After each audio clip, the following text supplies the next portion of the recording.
Hi all, எல்லோரும் எப்படி இருக்கீங்க? இந்த நாள் இனிய நாளாக அமையட்டும். இன்றைக்கி வந்து காலையில் பாப்பாவுக்கு ஹெல்த் மிக்ஸ் தான்.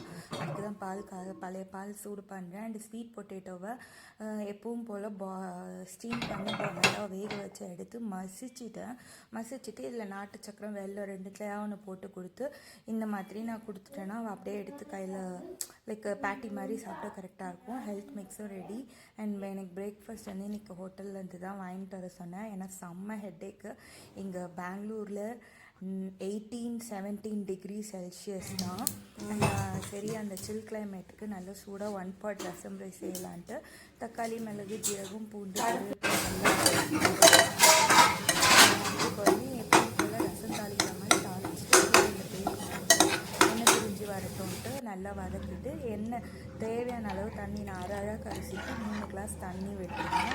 ஆனால் அதுவே எனக்கு தட்டில் நான் இன்னும் நல்லா குழைய வேணும்ன்ட்டு அப்புறம் ஒரு 3/4 கிளாஸ் தண்ணி விட்டு தான் நான் சாதத்தை வந்து நல்லா வேக வச்சு எடுத்தேன்.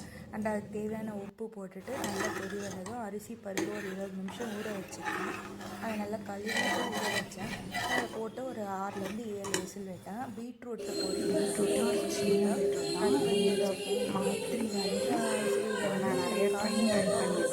எனக்கே பீட்ரூட் ட்ரை ரோஸ்ட் 2 காஞ்ச மிளகா கூட கொஞ்சமாக வேர்க்கடலை ஒரு 2 ஸ்பூன்னு வச்சுக்கோங்க. நீங்கள் குக்கர்லேயும் பண்ணலாம், நான் கடையிலே பண்ணிட்டேன். கொஞ்சமாக தான் இருக்குது. எப்பவும் போல் காஞ்ச மிளகா,